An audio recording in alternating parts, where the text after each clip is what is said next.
Bayangkan 60 detik lagi tsunami datang. Siapa yang kita cari? Assalamualaikum warahmatullahi wabarakatuh. Shalom, namo buddhaya, salam kebajikan. Yang saya hormati Dewan Juri yang arif dan bijaksana, rekan-rekan sejawat pejuang kemanusiaan, serta hadirin yang berbahagia.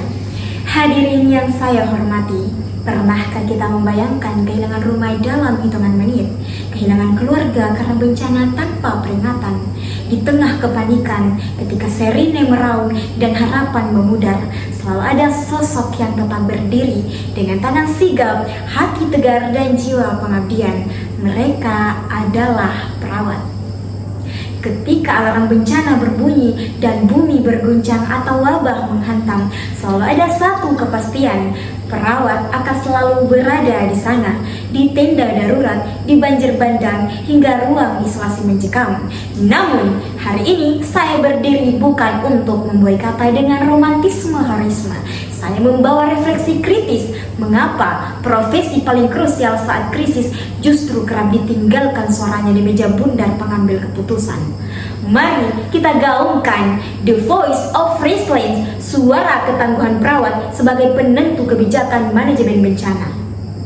Hadirin yang saya hormati, mari lihat data nyata. International Council of Nurses mencatat perawat mencakup hampir 50% tenaga kesehatan dunia.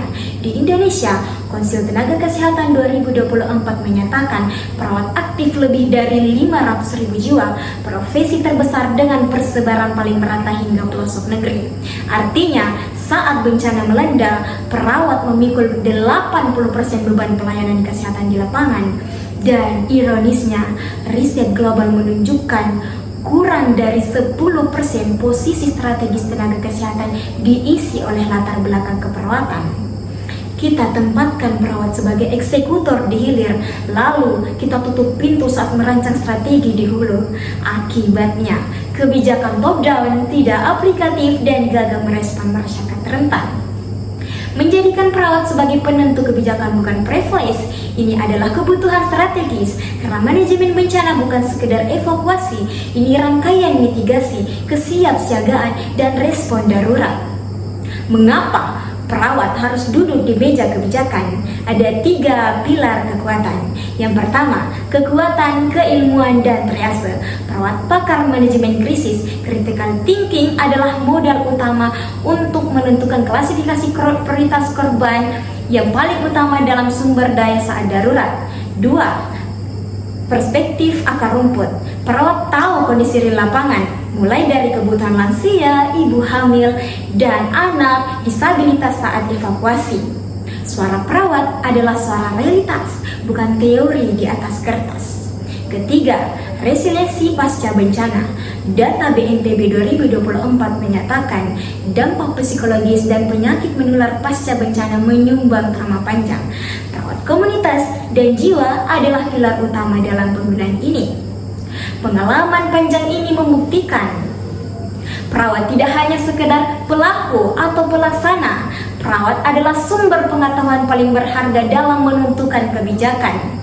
Oleh karena itu, transformasi harus terjadi. Organisasi profesi perawat harus duduk setara dalam merumuskan rencana kontingensi di BNPB, BPBD, hingga tingkat desa. Dorong kapasitas kepemimpinan perawat, tingkatkan pendidikan manajemen bencana, dan buka kolaborasi lintas sektor. Mari kita hentikan paradigma lama, berikan ruang, berikan hak, dengarkan The Voice of Resilience. Izinkan perawat memimpin di meja kebijakan demi Indonesia yang lebih tangguh, siap, dan selamat dari bencana. Karena perawat tidak hanya merawat luka, perawat menjaga harapan, perawat membangun ketangguhan masyarakat, perawat menyelamatkan kehidupan manusia. Perawat adalah arsitek resiliensi bangsa. Hadirin yang saya hormati, saya Nurul Sakinah dari Universitas Islam Negeri Alauddin Makassar.